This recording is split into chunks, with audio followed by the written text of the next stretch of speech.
बड़ों की सीख, उनके तजुर्बे को भी प्रायोरिटी दिया।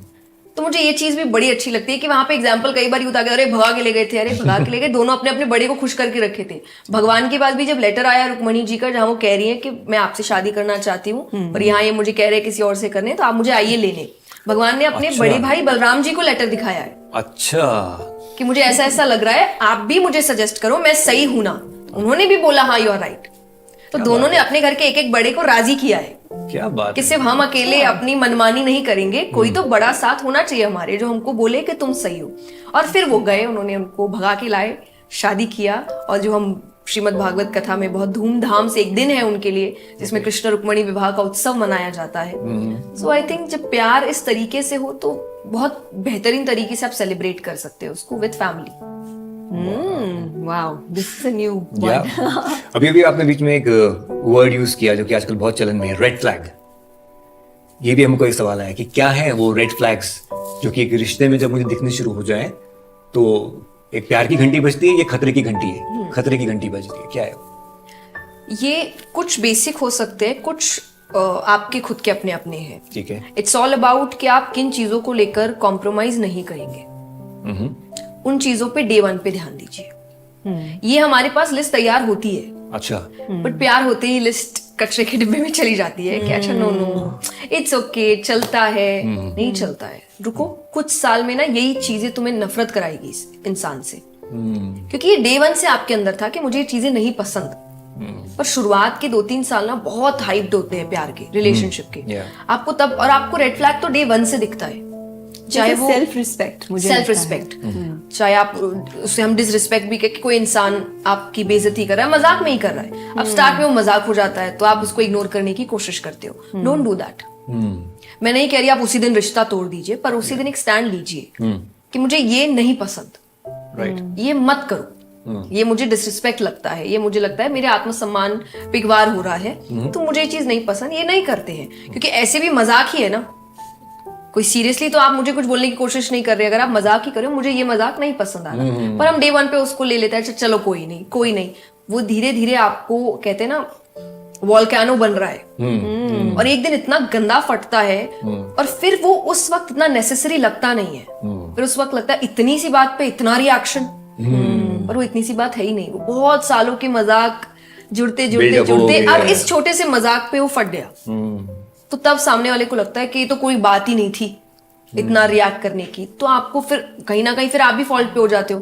फिर किसी को भी पूछोगे तो वो ये बोलेगा रियल में इतनी सी तो कोई बात थी नहीं इतना बड़ा रिएक्ट करने की, पर हमने डे 1 पे रिएक्ट नहीं किया, तो वो गलती हमारी है।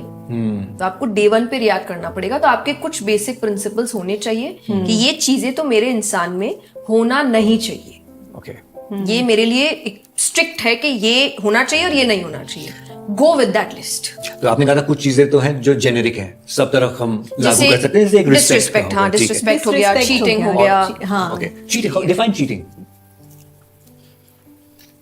वन इज तो अगेन जनरल चीटिंग के वो आप किसी और इंसान के साथ आपको है, तो आई वुड से कि it's better to tell the person कि इट्स नॉट गोइंग वेल, तो अलग हो जाते हैं। ये ज्यादा अच्छा तरीका होता है rather than doing the other thing.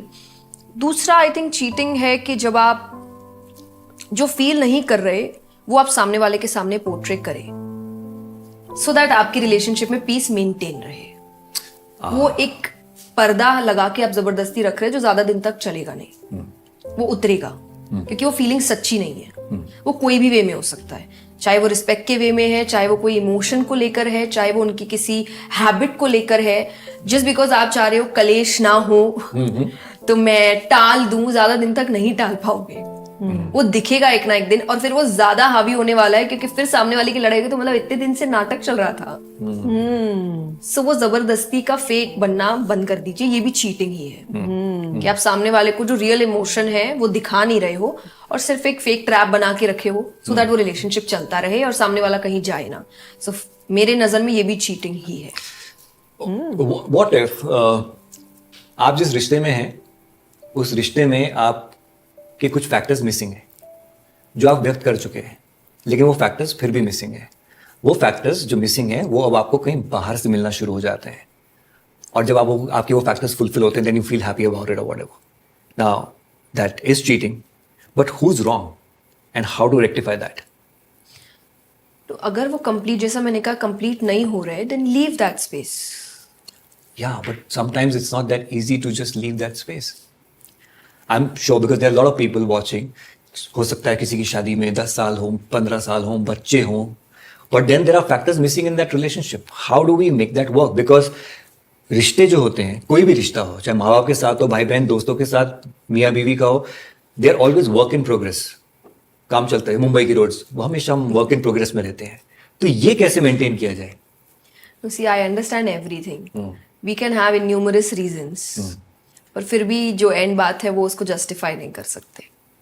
It's wrong. Okay, you're like, okay, factors है, आई अंडरस्टैंड होंगे, वहां मानने को तैयार नहीं है, आई अंडरस्टैंड दैट, इश्यूज है, फिर भी you are wrong. Then how to sort that? आपका ये डिसीजन है, या तो आप बड़ा हैवी डिसीजन लेके उसको स्पेस को हटाइए, नहीं तो be with that space. Okay.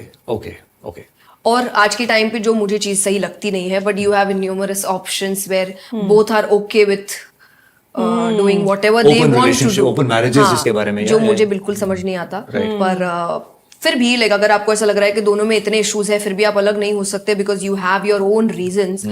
But what I feel is that the other person should know that, और you should leave that space, और नहीं तो be in that space, because आपने वो स्पेस खुद क्रिएट किया है. राइट. क्योंकि कितने भी लोग करें, गलत ही होता है. जस्ट बिकॉज वो चीज फेमस हो चुकी है, दैट डज नॉट मीन आप उसको सही साबित कर दोगे, क्योंकि इतने 99% लोग तो कर ही रहे हैं. Right. फिर भी गलत है. तो वी हैव, हमारे, जैसे मैंने कहा, हमारे बहुत से सवाल हैं जो हमारे जो व्यूअर्स हैं उन्होंने हमें भेजे हैं. तो मैं चाहूंगा कि कुछ सवाल तुम लो. सो मेघना ने ये सवाल भेजा है, बहुत अच्छा सवाल है. In the age of technology, where there are so many options and liking and dismissing people is just at the tip of a finger. Okay, ऐसे. Okay, right swipe, left swipe. Okay. How do you know who is the right for you? Because while the connection is just building with one, there's another better one who pops up. मतलब एक के साथ tuning बनी रही है और एक बेहतर और बेहतर प्रोफाइल. बिकॉज़ आज की नहीं, अगर टेक्नोलॉजी ट्यूनिंग बन रही है और फिर भी आपको कोई और पसंद आ रहा है, तो ट्यूनिंग नहीं बन रही है. हाँ. अच्छा, ओके. जहां बन रही होगी और फिर भी आपको 2-3 और आप उसके बाद भी आप कंटिन्यूअसली देख रहे हो, तो नंबर 1 ये तो श्योर है कि यहाँ नहीं बन रही. हाँ. इसीलिए आपकी आंखें अभी भी खुली है. हाँ, कुछ तो मिसिंग है, कुछ तो है जो यहाँ नहीं हो रहा, और इसीलिए आप देख रहे हो. Then I would say you are wrong कि उस इंसान को आप जबरदस्ती एक बैकअप ऑप्शन बना के रखे हो. हाँ. कि अच्छा चलो अभी तो कर लेते हैं, पर मेरी आंखें खुली है, जब तक मुझे कोई बेटर नहीं मिल जाए, then you are the red flag. Don't do this. You heard of benching, situationship, these. I've heard of situationship, not benching. So benching is like कि मैं तुम्हें डेट अभी नहीं कर सकती, तुम बेंच पे बैठो, वेट करो, अभी मैं उसको डेट कर रही हूँ, वहां पे नहीं चला तो बेंच में नंबर 1 पे तुम हो. मतलब